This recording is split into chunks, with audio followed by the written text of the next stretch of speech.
Bismillahirrahmanirrahim. Assalamualaikum warahmatullahi wabarakatuh. Waalaikumsalam warahmatullahi wabarakatuh. Alhamdulillah.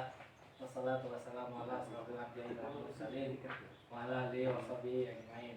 Apa kabar semuanya? Sehat? Baik, Pak. Ya, sebelum kita mulai saya akan mengabsen dulu dari yang pertama Wahyu Kristanto, Hadir, Pak Aldo. Dadan Sumbaga, Hadir. Habib Basidik, Saya.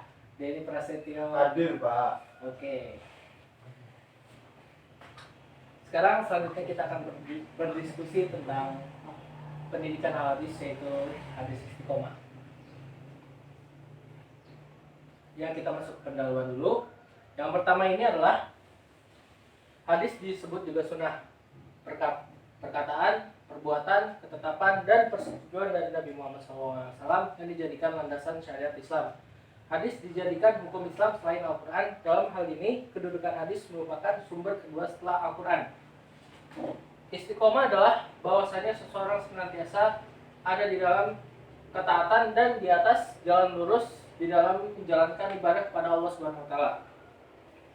Sebelum kita masuk ke materi inti, di sini dijelaskan, nanti kita akan masuk ke hadisnya berserta artinya, sabdanya, unsur-unsurnya, tahapan istiqomahnya, dan penjelasan hadis.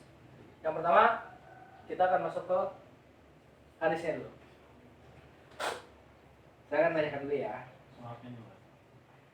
Hadis istiqomah, ani ibni umrati wa akilah ibni umratu syafa ini bini ibdalillahi qala qultu ya Rasulullah qala ini fil islami wa akilah asna'anhu ahadan ghairika qala qul ummati billahi summa istaqim. Dari Abu Ammar Syufan Abdullah Zakafai radhiyallahu anhu, ia berkata, aku telah berkata, wahai Rasulullah, katakanlah padaku tentang Islam. Suatu perkataan yang aku tak akan dapat menyatakan kepada seseorang pun kecuali kepadamu. Bersabdalah Rasulullah, katakanlah, aku telah beriman kepada Allah. Kemudian beristiqomahlah kamu. Hadis riwayat Muslim. Yang ketiga adalah kita akan masuk penjelasan hadis. Dari hadis istiqomah yang sudah saya jelaskan, hadis ini mengajarkan tentang pokok-pokok Islam, yakni iman pentingnya, sikap istiqomah yang harus kita amalkan dalam kehidupan sehari-hari. Iman dan istiqomah akan membuahkan keselamatan dari segala macam keburukan. Oleh orang yang istiqomah juga akan dianugerahi keagungan, kemenangan, dan juga kesuksesan. Istiqomah berasal dari kata qoma, yang berarti itu berdiri. Secara etimologi berarti berpendirian teguh atas jalan yang lurus, berpegang pada akidah Islam dan syariat dengan teguh, tidak berubah dalam berpaling waktu dalam keadaan apapun. Selanjutnya adalah kita masuk ke unsur-unsur istiqomah. Di sini unsur-unsur istiqomah ini ada 5. Yang satu, berpegang pada akidah yang benar. Yang kedua, melaksanakan tuntutan syariat Islam yang berpedoman pada Al-Quran dan hadis. Yang ketiga, mempunyai prinsip dan keyakinan. Yang keempat, tidak terpengaruh dengan godaan hawa nafsu dan syaitan. Yang kelima, tidak tunduk pada tekanan demi melaksanakan tanggung jawab dan mempertahankan kebenaran. Dan ini ada tahapan istiqomah. Ada 3. Yang pertama itu tahapan istiqomah dari hati, yaitu dari kita sendiri yang mempunyai keyakinan kukuh terhadap kebenarannya, keagungan, dan menjadikannya tujuan dan harapan dengan cara menjaga kesucian hati dan sifat syirik, menjauhkan dari sifat tercela, menanamkan sifat terpuji, terutama sifat ikhlas. Yang kedua itu istiqomah lisan, yaitu dari mulut, memelihara lisan atau tutur kata dari kebohongan agar senantiasa berkata benar dan jujur. Istiqomah lisan terdapat orang yang beriman, berani menyatakan dan mempertahankan kebenaran dan hanya takut kepada Allah Subhanahu wa taala. Yang ketiga itu adalah istiqomah dari perbuatan, tekun bekerja, melakukan amalan atau usaha dan mencapai kejayaan yang diridhoi oleh Allah.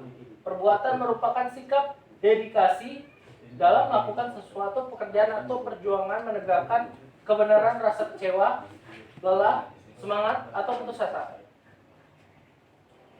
Dari sini saya mengambil kesimpulan Istiqomah itu berarti berdiri teguh atas jalan yang lurus, berpegang pada akidah Islam dan melaksanakan syariat, tidak berubah dan berpaling waktu dalam keadaan apapun. Pada intinya, istiqomah itu adalah sebuah usaha untuk tetap tegak dan lurus di jalan Allah Subhanahu wa taala. Dengan menerapkan ini, kita akan mudah melaksanakan ibadah dan amal tanpa merasakan adanya beban. Semoga dengan penjelasan dapat menambah wawasan yang penting dan menambah ketakwaan kita terhadap Allah Subhanahu wa taala. Dari sini cukup sekian. Kalau ada yang ingin bertanya, silakan. Saya mau tanya Pak, Ya, Mas Habib. apa yang harus dipersiapkan untuk beristiqomah? Oh, saya akan langsung jawab.